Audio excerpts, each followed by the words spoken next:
Hi hello welcome to Jasar media. Vijay Devarakonda మంచి మనసు 44 పాఠశాల విద్యార్థులకు స్కాలర్షిప్ల ప్రకటన. ఇటీవల వివాహ బంధంతో ఒకటైన స్టార్ జంట విజయ్ దేవరకొండ, రష్మిక మందన మార్చి 2న కుటుంబ సభ్యులతో కలిసి విజయ్ స్వగ్రామం తుర్మపేటలో సాంప్రదాయబద్ధంగా శ్రీ సత్యనారాయణ స్వామి వ్రతం జరుపుకున్న విషయం తెలిసిందే. పెళ్లి అనంతరం గ్రామంలో మొదటిసారి అడుగుపెట్టిన ఈ జంటకు గ్రామస్తులు హృదయపూర్వక స్వాగతం పలికారు.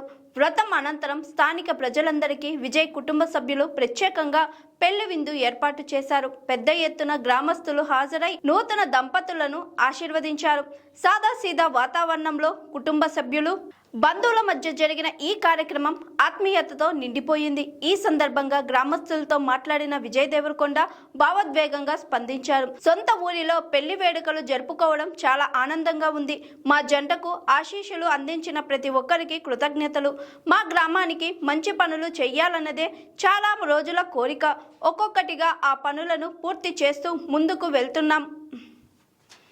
ఇక్కడ మాకు సొంత ఇల్లు, పొలాలు ఉన్నాయి. ఇకపై తరచుగా మన గ్రామానికి వస్తానని తెలిపారు విజయ్ దేవరకొండ. అంతేకాకుండా విద్యా రంగానికి సంబంధించిన కీలక నిర్ణయాన్ని ప్రకటించారు. అచ్చంపేట డివిజన్ పరిధిలో ఉన్న 44 ప్రభుత్వ పాఠశాలలో చదువుతున్న 9వ, 10వ తరగతి విద్యార్థులకు విజయ్ దేవరకొండ చారిటబుల్ ట్రస్ట్ తరపున స్కాలర్షిప్లు అందజేస్తామని వెల్లడించారు. ఆర్థికంగా వెనుకబడిన విద్యార్థులకు ఇది ఎంతో ఉపయోగపడుతుందని ఆయన పేర్కొన్నారు. విజయ్ తీసుకున్న ఈ నిర్ణయానికి అభిమానులు, నెటిజన్లు ప్రశంసలు కురిపిస్తున్నారు. తమ స్వగ్రామ అభివృద్ధికి ముందడుగు వేసినందుకు ఆయనను అభినందిస్తున్నారు. గ్రామంతో అనుబంధాన్ని కొనసాగిస్తూ సామాజిక బాధ్యతను చాటుకున్న విజయ్ దేవరకొండ నిర్ణయం ప్రస్తుతం చర్చనీయాంశంగా మారింది. ఇక విజయ్ దేవరకొండ ప్రస్తుతం రౌడీ జనార్దన్, రణబలి సినిమాలతో బిజీగా ఉన్నారు.